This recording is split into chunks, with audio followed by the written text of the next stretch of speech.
지금 산상수훈의 팔복에 대해서 말씀을 드리고 있는 중간입니다.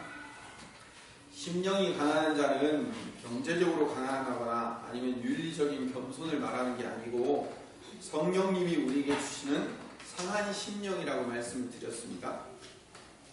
애통하는 자는 성령께서 주시는 근심이기 때문에 구원에 이르는 회개가 나오고 그 결과로 위로를 얻게 되는 복이라고 말씀을 드렸습니다. 지난주에 온유한 자는 하나님 앞에서의 낮아진 마음이 우리를 역전시킬 것이라는 복으로 말씀을 드렸습니다. 오늘은 네 번째, 의에 줄이고 목마른 자를 살펴보겠습니다. 오늘 본문의 원어적인 의미는 복 있는 자여 그대는 의에 줄이고 목마르게 될 것이다. 왜냐하면 그들은 배부르기 때문이다 라고 번역하는 것이 좋습니다. 이 말씀을 의에 줄이고 목마르는 자가 원인이 되기 때문에 나중에 의에 줄이고 목마르면 배부르게 될 것이고 의에 줄이고 목마르지 않으면 배 안 부르게 될 것이다. 그러니까 우리가 배부르려면 어떻게 하면 의에 줄이고 목마를 것인가를 고민하는 말씀이 아니에요. 의에 줄이고 목마른 상태 그 자체가 배부른 자라는 거예요. 그걸 이야기하고 있는 거예요. 근데 오늘 본문이 조금 이상한 거는 뭐냐면 줄이고 목마른 게 어떻게 배부른 거와 똑같은 상태가 될 수 있어요? 그렇죠. 줄이고 목마른 건 줄이고 목마른 거고 배부른 건 배부른 거지 줄이고 목마른 게 왜 배부른 게 될 수 있냐 이거죠. 자, 이거는 앞에 의라는 단어가 나왔기 때문에 가능한 거예요. 의는 누구실까요? 제가 질문해서 정답을 다 얘기했어요. 의는 누구시죠? 예수 그리스도 한 분밖에 없어요. 유일한 의로움은 예수님밖에 의로움이 없어요. 그러니까 예수님이라는 의에 줄이고 목마른 상태가 배부른 상태인 거예요. 예수님에게 줄이고 예수님에게 목마른 상태가 배부른 상태라는 것을 오늘 본문이 이야기하고 있는 거예요. 그러면 성경이 말하는 배부름과 성경이 말하는 배고픔, 다시 말하면 성경이 말하는 부자와 성경이 말하는 가난한 자가 어떤 의미인가를 요한계시록을 가지고 한번 살펴보겠습니다. 요한계시록 3장을 보면 14절부터 18절까지 우리 천천히 교독을 합시다. 제가 14절 읽고 여러분들이 15절 읽고 제가 먼저 읽습니다. 라오디게아 교회의 사자에게 편지하라. 아멘이시요 충성되고 참된 증인이시요 하나님의 창조의 근본이신 이가 이르시되 내가 너에게 일어나니 내가 자자자자하냐 똑똑지도 아니하였다. 내가 자기지 것도 세상에 일어나라. 내가 이같이 이지근하여 뜨겁지도 아니하고 차지도 아니하니 내 입에서 너를 토하여 버리리라. 내가 나를 나는 자라 비교하여 부족한 것이 없다 하나 내 무고한 것과 가난한 것과 가난한 것과 무너운 것과 어려운 것을 알지 못하는도다. 함께합니다. 내가 너를 거하노니 내게서 불러 연단한 힘을 사서 비교하게 하여 이 옷을 사서 입어 벌거벗은 수치를 보이지 않게 하고 안약을 사서 눈에 발라 보게 하라 라고 이야기합니다. 부활하신 주님이 라오디게아 교회, 소아시아에 있는 7개 교회 중에 마지막 교회인 이 라오디게아 교회를 향해서 야, 니네들은 스스로 부자라고 얘기하는지 모르겠지만 너희들 부자 아니야. 너희들은 오히려 곤고하고 가련하고 가난하고 눈멀고 벌거벗고 있다는 사실을 좀 깨달아야 돼 라고 말하고 있어요. 라오디게아 성도들이 왜 자기들을 부자라고 얘기했을까? 그들은 진짜로 부자이기 때문에 부자라고 얘기한 거예요. 왜 부자냐면 이 소아시아의 7개 교회 중에 이 라오디게아라는 지방이 가장 부유한 곳이었어요. 가장 부유한 곳이기 때문에 그 안에 있는 교회도 가장 부유한 교회였어요. 교통의 요충지에 자리 잡고 있으면 늘 무역업이 발전하죠. 무역업이 발전하면 당연히 어떻게 돼요? 돈을 모아서 그것이 축적될 수 있는 거예요. 그런데 이 라오디게아라는 지역 자체가요, 무역업이 발전할 수밖에 없는 교통의 아주 요충지였습니다. 얼마나 많은 부를 축적했냐면 AD 17년이면 예수님께서 열심히 뭐 하시고 계실까요? 나무 깎고 계셨을 때예요. 한참 예수님 열심히 나무 깎고 목수로 자라나고 계실 때쯤 그때 이 라오디게아 교회가 지진이 일어났어요. 엄청나게 큰 지진이 일어나가지고 이 도시의 상당 부분이 파괴가 됐어요. 그래서 도시가 파괴되면 어떻게 돼요? 국가에서 지원을 해주잖아요. 로마도 그렇게 지원을 해줘요. 그래서 그 당시 황제가 티베리우스 황제인데 이 티베리우스 황제가 이 라오디게아 도시를 향해서 지원금을 줄 테니까 이걸 받고 도시를 좀 재건해라 라고 얘기하니까 거절을 해요. 황제의 지원을 안 받겠다고 거절을 하고 라오디게아 교회가 아니라 라오디게아 그 시민들에게 자체적으로 우리 얼마씩 거둡시다 해가지고 그걸 거뒀더니 그거 거둔 거 가지고 도시를 다시 재건하고도 남았대요. 부자인 거예요. 자기들끼리 십시일반해도 충분히 한 도시를 다시 세울 수 있을 만큼 부자 동네였던 거예요. 어느 정도 부자인지를 일화 중에 하나 이해하고 있는데 로마의 키케로라는 사람이 있는데 이 사람이 황제로부터 그 신용장을 받았어요. 다시 말하면 어음을 받았어요. 황제로부터 어음을 받았는데 이거를 현금화시키려면 현금이 많아야 되잖아요. 엄청난 액수의 그 신용장인데 이거를 바꿀 데가 없는 거예요. 현금으로. 어디 가서 바꿨냐면 이 라오디게아 가서 바꾸고 그럴 만큼 현금이 넘쳐나는 곳이 라오디게아 도시였어요. 이 도시 근처에 바로 옆에 보면 제가 수요일날 골로새서 할 때 말씀을 드렸어요. 히에라볼리라는 도시가 있어요. 그 히에라볼리에서 라오디게아까지 온천물이 히에라볼리에는 80도 90도 되는 그 온천물이 솟아올라요. 그것을 수로를 통해서 6.5km를 끌어와요. 그러면 이 라오디게아에서 그 온천물을 사용할 수 있는 거예요. 그 당시에는 이거 쉽지 않도록요 수로가 뚜껑이 달려있는 수로를 썼어요. 그래가지고 그걸 끌어왔는데 8, 90도가 되는 것을 6.5km 끌고 오니까 라오디게아쯤에 도착했을 때 이 물이 어떻게 될까요? 알맞게 식어요. 그러니까 요즘 그 아파트 가면 물이 어떻게 돼요? 뜨거운 물 공급되지 않아요. 그렇죠? 그런 데서 안 사시나 봐요. 뜨거운 물이 공급되는데 그 뜨거운 물이 공급되는 게 그 당시 AD 1세기에 따뜻한 물을 공급받아서 사용할 정도로 그렇게 부자 동네였던 거예요. 온천수만 유명한 게 아니라 그 온천수가 질병 치료에 도움이 됐어요.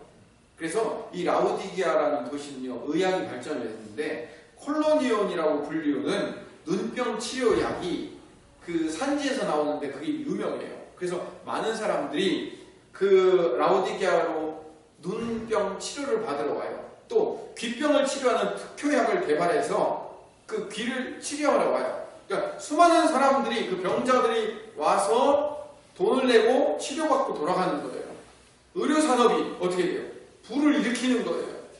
그래서 온천수가 의료산업이 그리고 각종 무역이 돈이 넘쳐나는 도시가 된 거예요. 나중에 예수님께서 부활하신 주님께서 뭐라고 말씀하시냐면 벌거벗은 수치를 보이지 않게 하고 안약을 사서 눈에 발라보게 하라 라는 표현이 나와요. 안약을 사서 바르라는 의미가 왜냐하면 그 도시가 뭐하냐면 안약의 주 생산지이기 때문에 그 도시에서 나는 그 콜로니온이라는 안약을 사지 말고 주님이 주시는 안약을 사라 이런 의미인 거예요. 엄청난 부를 자랑했기 때문에 이 라오디게아는요 종교적인 핍박도 없었어요. 자 보세요. 아까 황제가 도와주겠다고 하는 것도 거절하고 자기들의 힘으로 건설했어요. 그러면은 그 도시가 황제의 영향력이 있겠습니까? 없겠습니까? 없죠. 없으니까 황제의 숭배를 안 해도 된단 말이에요. 그래서 황제의 숭배에 대한 그런 의무도 없었어요. 도시는 풍성했어요. 그러니까 물질적으로 풍성하고 황제의 숭배에 대한 그런 염려도 없고 그러니까 그 도시가 발전할 수밖에 없고 도시도 발전하니까 그 안에 있는 교회도 발전하고 성장할 수밖에 없어요. 재정적으로 풍성하니까 그 재정적인 풍성함이 교회 안으로도 들어오고 그 영적 풍성함과 동일시했단 말이에요. 그래서 그 라오디게아 교회들은 이렇게 풍성하게 살 수 있는 것은 신앙생활 잘해서 하나님 앞에 축복받은 결과라고 생각하는 거예요. 라오디게아 교회는 그렇게 생각했어요. 자기들은 부유하다고 생각했어요. 근데 자기들은 부유하다고 생각하는 그 부유함을 부활하신 주님은 뭐라고 얘기하냐면 너희들은 미지근한 신앙을 가졌다라고 얘기해요. 미지근한 신앙. 세상과 하나님을 겸하여 섬길 수 있다고 착각하고 아니라고 나태한 신앙이다 그래가지고 미지근하다, 찬물과 더운 물이 섞여 사는, 다시 말하면 하나님과 세상을 함께 겸하여 섬기고 살 수 있다고 생각하는 미지근함이다 라고 이야기를 하는 거예요. 그래서 그 미지근함 때문에 곤고하고 가련하고 가난하고 눈멀고 벌거벗고 있다는 것을 니네들이 좀 깨달아라 라고 얘기를 하는 거예요. 그래서 마지막 18절에 보면 내가 너를 권하더니 내게서 불로 연단한 금을 사서 부요하게 하고 흰옷을 사서 입어 벌거벗은 수치를 보이지 않게 하라고 얘기해요. 여기서 말하는 흰옷은 뭘 상징하냐면 흰옷, 세마포, 예수님의 의를 얘기하는 거예요. 예수님의 의가 너에게 꼭 필요하다라고 이야기를 하는 거죠. 그들이 왜 미지근한 신앙일까요? 그들이 왜 예수님에게 책망받은 신앙을 했을까요? 모든 게 다 풍성하게 보이기 때문에 그는 그 풍성함이 하나님 앞에 축복받아 복받은 인생이라고 생각하기 때문에 그 신앙조차도 풍성하다고 생각을 했지만 부활하신 예수님이 보시기에는 그 육체적인 풍성함이 하나님을 의지하고 하나님을 신뢰하는 간절함과 안타까움이 없는 가난함이라는 거예요. 다시 말하면 의에 줄이고 목마름이 있어요, 없어요?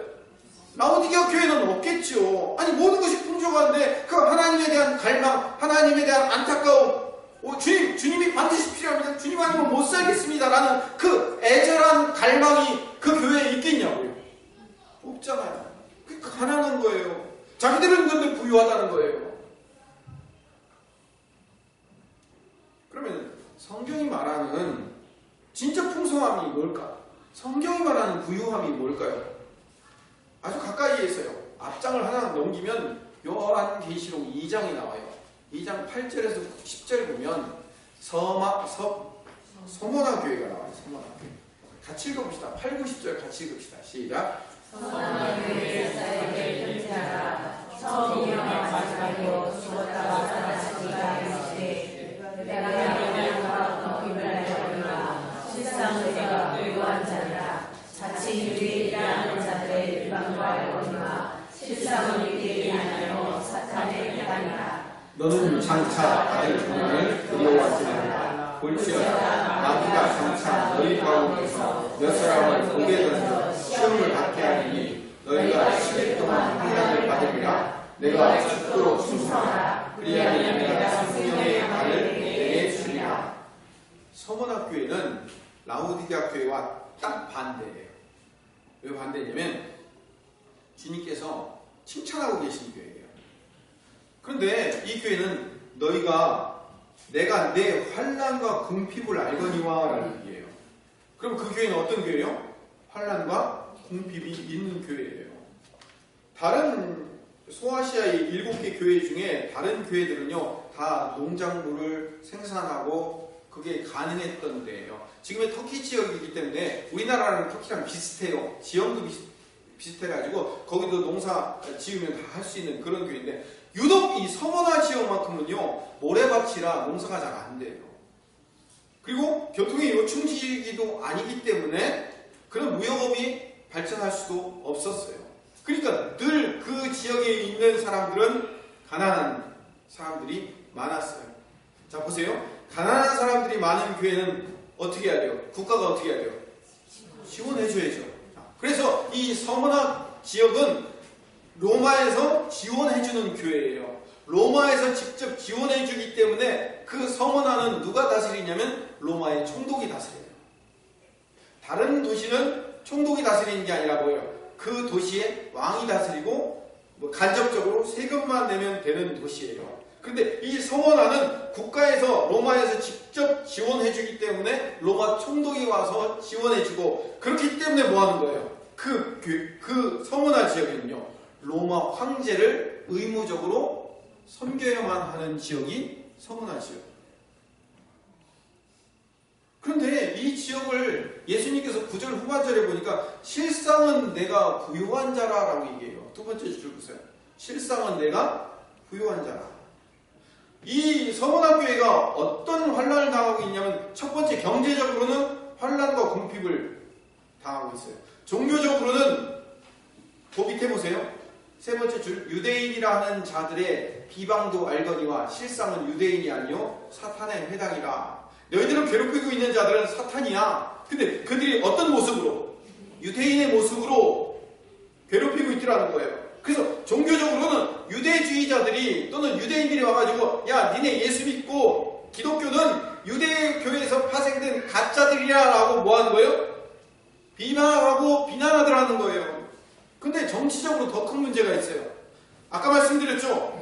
황제 숭배가 발달되고 황제 숭배를 의무적으로 해야 하는 도시예요. 서머나는 극심한 황제 숭배를 강요받고 있었어요.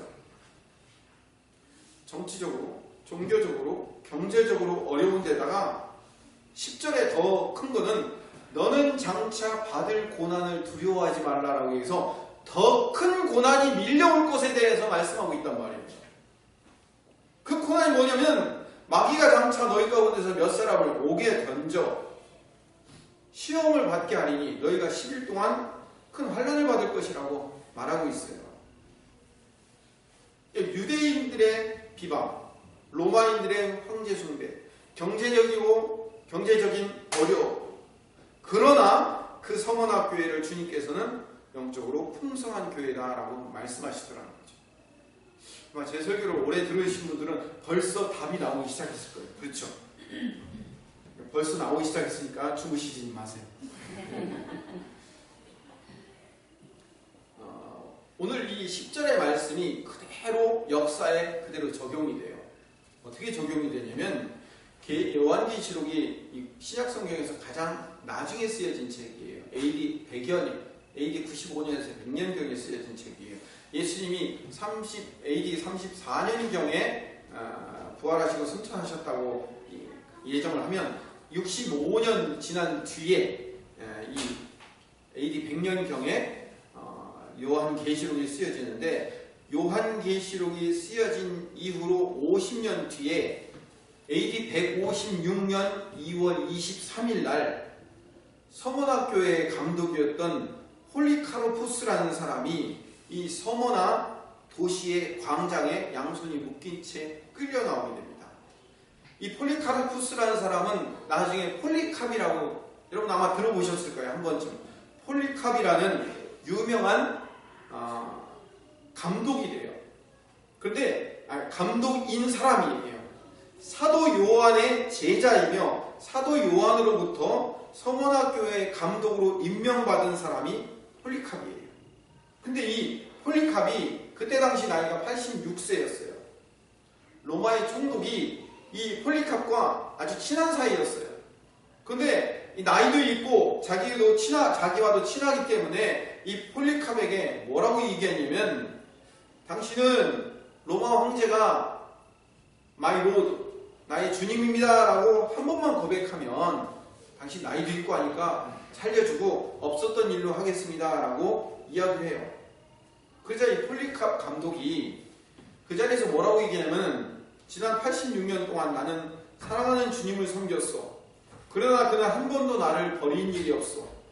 어떻게 내가 나를 구원하신 그를 모른다 하여 주님을 욕되게 할 수 있겠어? 라고 외친 다음에 화형장에서 불타 순교하게 됩니다. 그러니까 예수님이 부활하신 주님이 하신 말씀이 그대로 56년 뒤에 이루어진 거죠. 그러면서 이 폴리캅이 마지막에 그 처형하는 로마의 그 처형하는 장교에게 뭐라고 얘기하냐면 당신은 나를 한순간에 사라질 불로 위협하나 심판 때에 영원히 꺼지지 않는 불이 당신을 기다리고 있어 라고 이야기하고 죽었답니다. 경제적으로, 정치적으로, 종교적으로 어려움과 고통에 있는 서문학 교회지만 주님은 이 교회를 부유한 교회라고 말씀하셔요. 그러면 성경이 뭘 부유하다고 말하며 성경이 뭘 가난하다고 말하는지를 여러분들이 이제 알아채셨을 겁니다. 혹여 못 알아채신 분을 위해 한 번만 더 설명을 하면 마태복음 5장 6절의 말씀을 더 명확하게 설명한 내용이 마태복음 19장에 등장해요. 이 19장에 소위 말하는 부자 청년의 비유가 등장하는데 부자 청년의 이야기가 등장하는데 비유가 아니에요. 이야기가 등장하는데 마태복음 19장 16절부터 26절까지 교독을 합시다. 제가 먼저 읽겠습니다. 어떤 사람이 주께 와서 이르되 선생님이여 내가 무슨 선한 일을 하여야 영생을 얻으리까? 예수께서 이르시되 어찌하여 선한 일을 얘기하느냐 선한 이는 오직 한 분이시니라 내가 생명에 들어가려면 계명을 지키라. 이르되 어느 계명이니까? 예수께서 이르시되 살인하지 말라, 간음하지 말라, 도둑질하지 말라, 거짓 증언하지 말라. 내 본분을 명하라. 내 이웃을 내 자신과 같이 사랑하라 하신 것이다. 그 청년이 이르되 이 모든 것을 내가 지키었사오는데 아직도 무엇이 부족하니까? 예수께서 이르시되 내가 온전한 자에게 가서 내 이웃을 알아 가난한 자들에게 주라. 그게 하나님께서 보호하게 되어 있으리라. 그리고 와서 나를 따르라 하시니. 그 청년이 재물이 많음으로 이 말씀을 듣고 근심하여 가니라. 예수께서 저자들에게 이르시되 내가 진실로 너희에게 이르노니 부자는 천국에 들어가기가 어려우니라. 다시 너희에게 말하노니 낙타가 바늘 귀로 들어가는 것이 부자가 하나님의 나라에 들어가는 것보다 쉬우니라 하시니. 제자들이 듣고 목숨을 다하시되 그렇다면 누가 얻어낼 수 있으리까? 함께합니다. 예수께서 그들을 보시며 이르시되 사람으로는 할 수 없으나 하나님으로서는 다 하실 수 있느니라. 아멘. 앞에 나와 있는 부자 청년의 이야기와 뒤에 부자가 천국에 들어가는 것이 낙타가 바늘귀로 들어가는 것보다 더 어렵다는 이 이야기가 서로 다른 이야기가 아니에요. 이 이야기라면 이것이 하나의 이야기예요. 하나의 이야기라는 것을 여러분 아셔야 돼요. 예수님을 찾아와 영생의 방법을 묻고 있는 청년이 한 사람이 있어요. 이 청년이 부자예요. 그런데 이 청년이 뭐라고 예수님 앞에서 당당하게 얘기하냐면 20절에 보니까 그 청년이 이르되 이 모든 것을 내가 지키었사온데 라고 얘기합니다. 자, 이 사람은요 3종 세트 3가지를 가지고 있어요. 하나는 젊음을 가지고 있어요. 그래서 청년이라고 합니다. 그 다음에 부유함을 가지고 있어요. 부자 청년이고. 세 번째 율법을 온전히 지킨 의로움을 갖고 있어요. 쉽게 얘기하면 완벽한 사람이에요. 의로운 사람이라고 합니다. 그런데 이 의롭고 완벽한 이 청년에게 예수님께서 내리신 처방은 21절에 내가 온전하고자 할지인데 네가 완벽하려면 내 소유를 다 팔아서 가난한 사람들에게 나눠줘라. 그러면 하늘의 보화가 내게 있을 것이고 그런 다음에 나를 따라와라 라고 말씀하시는 거예요. 진짜 부자 되려면 네 소유 다 팔아서 가난한 자에 두고 머리 둘 곳도 없다고 말씀하신 그 주님을 따라가야 된다. 그러니까 그 청년이 22절에 그 청년이 재물이 많음으로 이 말씀을 듣고 근심하여 갔다고 말하고 있어요. 이 청년이 젊고 그리고 능력 있고 그리고 재물도 신앙생활도 충실하게 했던 그 신앙생활의 모든 목적이 어디에 있는가가 명확하게 드러나는 구절이 22절이에요. 자기가 율법을 잘 지킨 이유는 자기가 가지고 있는 가치를 지키기 위해서였어요. 하나님 영광 위한 게 아니었다고요. 자기의 유익, 자기의 명예, 자기의 가치를 지키기 위한 거예요. 오늘 이 본문의 말씀을 여러분 잘 들으셔야 돼요. 이 본문의 말씀의 의미가 뭐냐면 쉽게 얘기해서 부자 청년이 예수님께 정말로 영생의 방법을 몰라갖고 정말 몰라서 영생의 방법이 도대체 뭐예요? 라고 물으러 온 니고데모와 같은 사람이 아니에요. 여러분 이 본문의 의미가 그게 아니에요. 니고데모처럼 정말로 그 방법을 몰라서 온 게 아니라 예수님 앞에 칭찬받으려고 온 거예요. 제가 다 지켰는데요? 그럼 더 뭘 어떻게 해야 돼요? 이 얘기는 뭐예요? 그때 예수님이 뭐 어떻게 했어야 이 청년이 헌금이라도 좀 더 내고 갔을까요? 야, 너 참 진짜 너 대단하네. 야, 너 젊은데 능력 있게 열심히 모아가지고 이렇게 부자이고 하나님 말씀 잘 지켜서 축복받아서 이렇게 잘 먹고 잘 살고 있네? 야, 대단하다. 너 정도면 돼! 라고 칭찬받기를 원했던 거예요. 지금 오늘 본문의 뉘앙스가 그거였어요. 그런데 예수님께서 다 팔아서 가는 사람들 나눠주고 나 쫓아오래요. 아니었잖아요.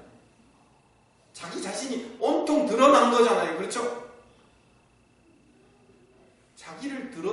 자기 자신이 어떤 존재인가가 드러나야 돼요.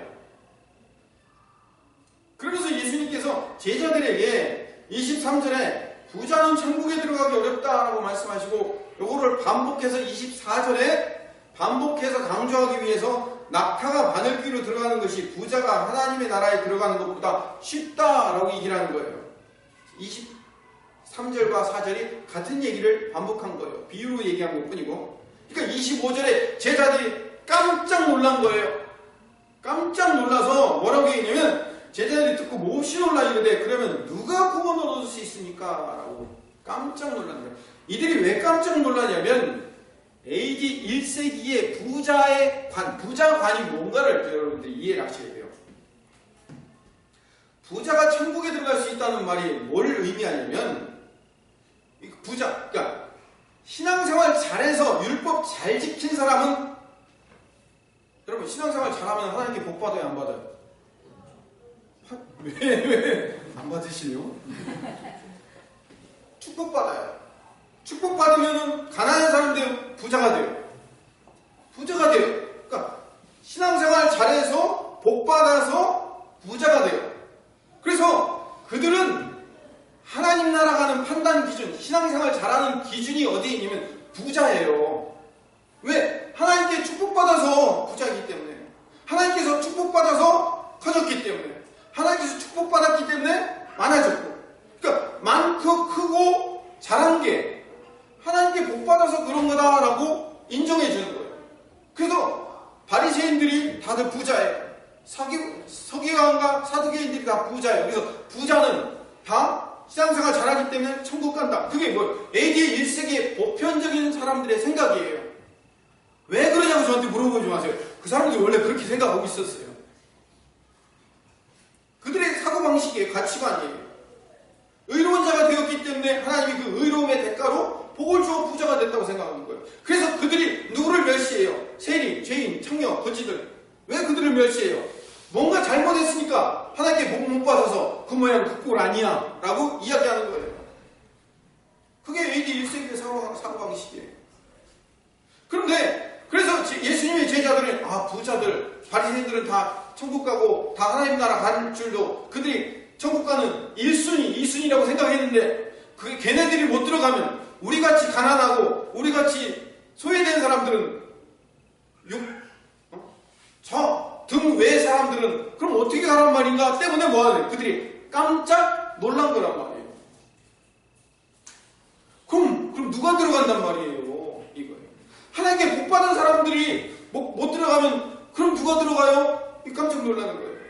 그러자 예수님이 26절의 마지막에 예수님께서 그들을 보시며 이르시되 사람으로는 할 수 없으나 하나님으로서는 할 수 있다. 하나님은 사람의 방법이 아니라 예수 그리스도의 십자가를 통해서 예수님을 나의 구주로 믿는 믿음이라는 방법으로 들어가게 만드시겠다는 하나님이 예수님에게만 주시는 유일한 방법을 제시하기 시작하시는 거예요. 결국 이 부자 청년의 이야기에서 나온 것은 이 부자 청년도 라오디기아 교인들과 똑같아요. 자기들이 처한 환경은 부유할지 몰라도 그 인생 자체는 뭐예요? 가난하고 가련하고 비참한 인생이더라고요. 이 얘기를 누가복음 16장에서 같은 이야기를 비슷하게 반복을 하고 있어요. 누가복음 16장 14절에 보면 같이 읽어봅시다. 바리새인들은 돈을 좋아하는 사람들이라 이 모든 것을 듣고 비유권을. 바리새인들은 예수님이 그렇게 말씀하셨어요. 바리새인들 쟤네들은 돈 좋아하는 애들이야. 그러니까 그 얘기를 듣고 이 모든 것을 듣고 예수님이 앞에서 이야기한 모든 것을 듣고 예수님을 비웃었대요. 그러면 예수님이 앞에서 무슨 얘기를 했길래 비웃었나 봅시다. 13절로 한 절 위로 넘어가면 같이 읽읍시다. 집 하인이 두 주인을 섬길 수 없나니 고기를 미워하고 저를 사랑하나 고기를 중히 여기고 저를 경히 여길 것입니다. 너희는 하나님과 재물을 겸하여 섬길 수 없느니라. 이 얘기를 듣고 비웃었다는 거예요. 하나님과 재물을 겸하여 섬길 수 없다는 얘기를 듣고 비웃은 거예요. 참, 말도 안 되는 웃기는 소리하고 앉았네 라고 얘기하는 거예요. 왜?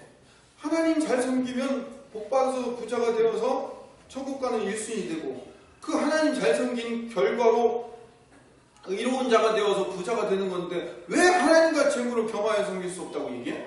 말도 안 되네. 그게 무슨 그 말도 안 되는 소리를 왜 하고 있어? 라고 바리새인들이 비웃더라는 거예요. 그 이야기를 들으면서 예수님이 그 바리새인들을 향해서 뭐라고 지적한다고요? 하나님과 재물을 섬기는데 하나님을 섬기는 게 아니라 사실은 뭘 섬기고 있더라는 거예요? 재물을 섬기고 있더라는 거죠. 하나님 섬기는 목적이 아니고 하나님을 섬기고 하나님을 잘 섬긴다고 하지만 사실은 재물을 섬기고 있더라는 거죠. 재물을 위해서 하나님을 섬기고 있더라는 거죠. 자기들의 실체가 드러나더라는 거죠. 그래서 바리새인들을 예수님이 돈을 좋아하는 자라라고 얘기하는 거예요. 이 재물을 섬기는 자들아라고 얘기를 하는 거죠. 바리새인들은요, 부유함과 건강함과 재물과 그 모든 것들을 누리고 있는 자들이에요. 하나님 앞에 잘한 결과라고 생각하고 있을 수 있어요. 그렇기 때문에 그게 말도 안 된다라고 얘기하면 그것을 비웃고 있는 거예요.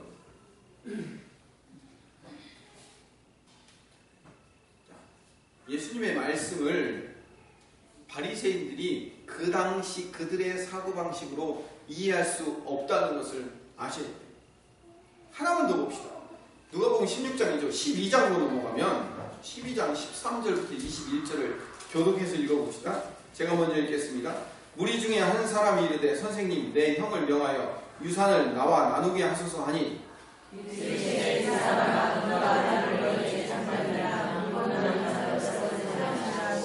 그들에게 이르시되 삼가 모든 탐심을 물리치라. 사람의 생명이 그 소유에 넉넉한 데 있지 아니하니라 하시고 또 이리로 그들에게 말하여 이르시되 한 부자가 심중에 생각하여 이르되 내가 곡식 쌓아둘 곳이 없으니 어찌할까 하고 또 이르되 내가 이하야나 내 곳간을 벌고 더 더해지고 내 모든 곡과 물건을 거기 쌓아두리라. 또 내가 내 영혼에게 이르되 영혼아 여러 해 쓸 물건을 많이 쌓아두었으니 평안히 쉬고 먹고 마시고 즐거워하자 하리라 하되 하나님은 이르시되 어리석은 자여 내 영혼을 돌로 찾으니 그러면 내게 지배한 것이 누구의 것이게 되느냐 하셨으니. 같이 읽겠습니다. 자기를 위하여 재물을 쌓아두고 하나님께 대하여 부요하지 못한 자가 이와 같으니라. 15절에 탐심을, 삼가 모든 탐심을 물리치라 라고 얘기하고 마지막에 자기를 위하여 재물을 쌓아놓고 하나님에 대하여 부요하지 못한 자가 이와 같다라고 말씀하시는 거예요. 이건 예수님의 비유예요. 어리석은 부자가 곡식과 물건을 곳간에 모아놓고 그 부유함을 누리고 있어요. 얼마나 부유함을 누리려고 하면 19절에 내가 내 영혼에게 이르되 영혼아 여러 해 쓸 물건을 많이 쌓아두었으니 평안히 쉬고 먹고 마시고 즐거워하자 하리라. 이 부자는 많은 물건 쌓아놓은 것이 영혼의 평안함이요 그것이 영혼의 부유함이라고 착각했다는 거죠. 근데 예수님께서는 이 비유의 결론에 21절에 자기를 위하여 재물을 쌓아두고 하나님에 대하여 부요하지 못한 자가 이와 같으니라 라고 이 비유의 말씀을 마치고 있어요. 자, 이제 오늘의 말씀의 결론을 일찍 내리도록 하겠습니다. 여러분들 분명한 것은요, 하나님 앞에 잘하면 복 받습니다. 아멘? 당연한 거예요. 하나님 앞에 잘하면 복 받는 거예요. 축복 받아요. 맞아요. 여러분, 오늘 본문 말씀을 지금 여기까지만 딱 들으면 어떻게 돼요? 가난하고 불쌍하고 그런 사람들은 축복받은 거고, 부유한 부자들은 다 못한 거예요? 아니, 그렇지 않아요. 그렇지 않아요. 하나님 말씀대로 잘 섬기며 살면 하나님이 우리에게 복 주시는 거 당연합니다. 아멘? 당연한 거예요. 그건 당연한 거예요. 그런데 예수님이 오늘 본문 말씀을 통하여 라오디게아 교회와 서머나 교회를 통하여서 두 가지 비유와 부자 청년 이유를 통하여서 뭘 우리에게 말씀하시는가를 들어야 돼요. 그게 뭐냐면 예수님 우리 하나님 앞에 잘하고 신앙생활 잘하면 복 받는 거 맞아요. 맞아요. 우리 그렇게 하려고 하는 거예요. 그런데 중요한 것은 오늘 이 말씀들을 통하여서 하나님이 지금 우리 자신이 스스로 복받고 잘 되고 있다고 착각하고 있는지를 점검하라는 거예요. 점검해 보라는 거예요. 여러분들의 삶을 점검하지 않으면 안 돼요. 제가 아주 수도 없이 많아서 여러분들 귀가 무엇이 막혔을 거예요. 여러분 이 자리에 와서 주일 설교를 통해서 말씀 듣는 것은 한 주간 동안 힘들고 고단하고 힘든 인생 살아왔으니 여기서 위로 얻고 가는 것도 중요해요. 위로도 받아야 되죠. 그런데 더 중요한 것은, 그거보다 더 중요한 것은 하나님의 말씀을 통해서 내가 잘 살고 있는지, 기준점이 여기 있어요. 기준이 가고 있는데 내가 올라갔는지 내려갔는지 어디로 가고 있는지 방향이 잘못되어 있는지를 점검하지 않으면 안 돼요. 늘 말씀을 통해서 점검받아야 돼요. 오늘 말씀이 점검하는 말씀이에요. 성경에서 말하는 의는 예수 그리스도를 믿는 그 의 이외에는 어떤 의도 없어요.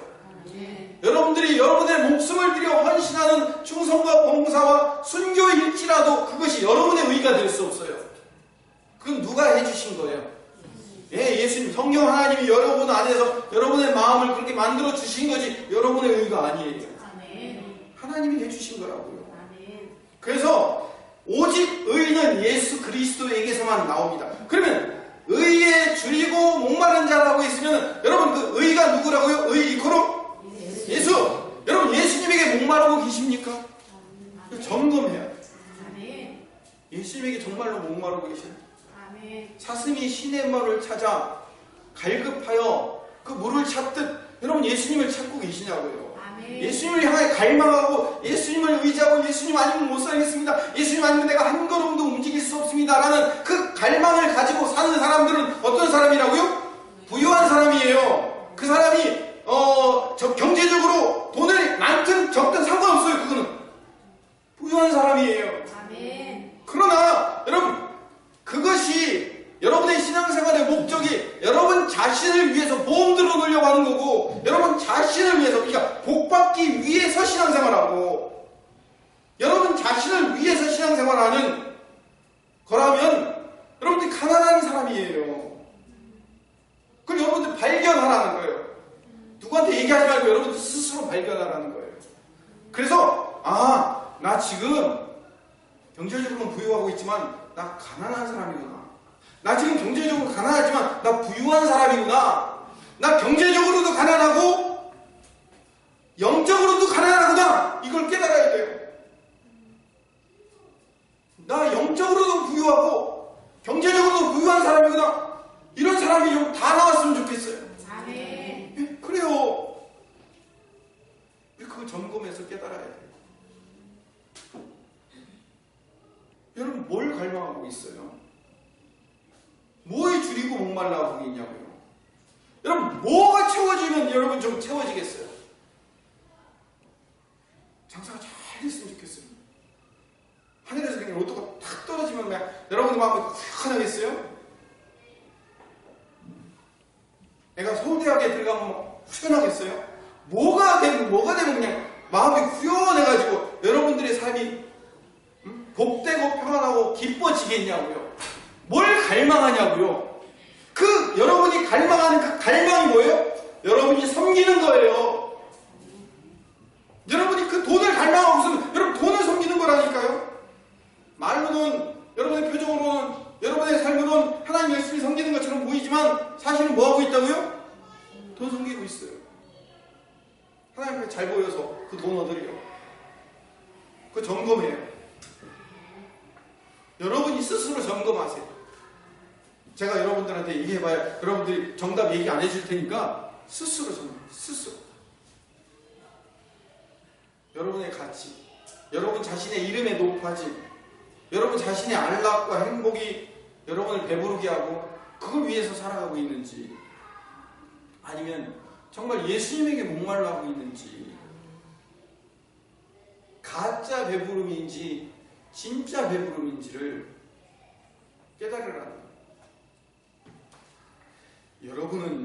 여러분은 안 믿겠지만 제가 다이어트를 하려고 애를 씁니다. 근데 진짜예요. 안 빠져서 그렇지. 애를 쓰는데 제가 한 가지 팁을 얻었어요. 뭐냐면 뭔가 먹고 싶을 때 이게 진짜 배고픔인지 가짜 배고픔인지를 알 수 있는 방법이 있대요. 물을 마셔보는 거예요. 물을 마시고 나서 그것이 가라앉으면 그건 가짜 배고픔인 거예요. 그냥 궁금한 거예요. 근데 물을 영업은 한두 번 마셨는데도 불구하고 아직도 배가 고프면 그건 진짜라는 거예요.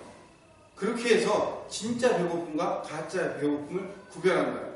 근데 문제는 가짜 배고픔에도 또 먹는다는 게 문제예요. 저는요 늘 뱃살을 빼기 위해서 애를 쓰지만 이 진짜 배고픔과 가짜의 배고픔을 구별하지 못해서 늘 가짜이든 진짜이든 목말라 배고프면 무조건 먹어대는 인생 때문에 안 빠지는 거예요. 제 배 얘기하려고 하는 거 아닌 거 아시죠? 우리 신앙이 그럴 수 있어요. 뭐에 목말라고 있는지를 여러분 늘 점검하셔야 돼요. 하나님의 나라와 하나님의 의를 갈망하고 있는지, 예수 그리스도 그 한 분을 목말라고 있는지 그걸 좀 점검합시다. 제가 오늘 이번 주에 이걸 다시 펼쳐든 이유가 있어요. 우리가 예배자가 돼야 돼요. 어떤 예배자가 뭐예요? 주님을 기대하고 주님을 기다리는 거예요. 주님 그분을 위해서 기도하는 거예요. 그게 예배자예요.